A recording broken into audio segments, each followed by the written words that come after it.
It's tedious to argue with a bigoted, fat-headed penis like George Soros or whoever he is, some money bag, predicting that Putin will fall apart and wind up in World War III if we don't crush him and force him to fall apart, whatever the reasoning is supposed to be there.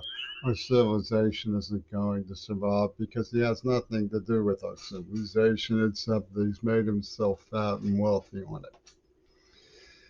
So, the visit by Kissinger to Putin, a sad day for Vietnam veterans, tells the tale of the leapfrogging oligarchs and their money bag mysticism, their spiritual yachts of the Russian Orthodox Church, all wired up by Oliver Stone to play Chinese mystery box war games for Putinese war gamers like Lewis Carroll and Watmaker.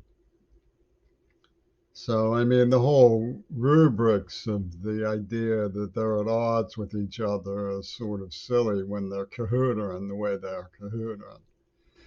So, I'm going to just offer a refresher on the basic issues of what our civilization is.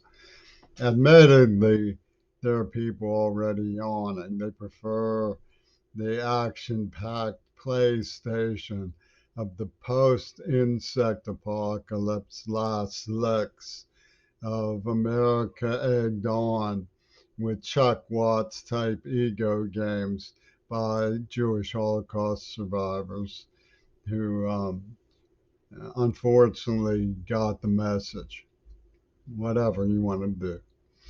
The bottom line is our civilization traces to certain fundamental issues that are built into the human race, the desire to know and to speak truth to power.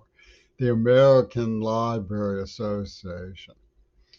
Now, there are arguments that say it's cluttered up with onomastics and war college of J. Edgar Hoover's indexing.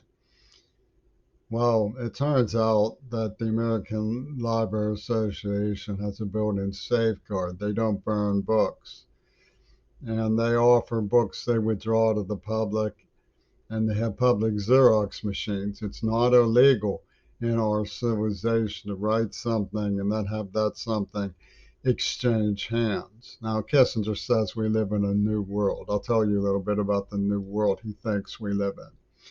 We live in a world where rock stars, cowardly and simpering, but also very venomous towards people less powerful than them, can announce that virginity proves rape and make it actionable to any pet peeve they choose to invent from their syphilitic satire called I Am the Walrus.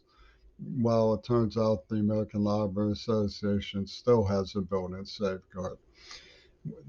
I've told you about this. You can read my books, and I've made an issue of having some public recognition to the fact that people have the right to know. Authors have the right to be rewarded. I'm not waiving that right. But these are poachers. Shulman and Ono have worked together on museum theft. They're poachers. I don't expect any reward. Kent County had a built-in foil that has them chewing the carpet. They said that rape is honorary to nonviolence because they didn't inject with HIV. Isn't that generous of them? So they poison the DevSec in the mouth, but they don't give him HIV. So it's not Rufus County, it's Dr. Martin Luther King County. And boy, are they chewing the carpet. They're howling with worm Ouroboros, Licky Chop's rage, syphilitic Mobius's.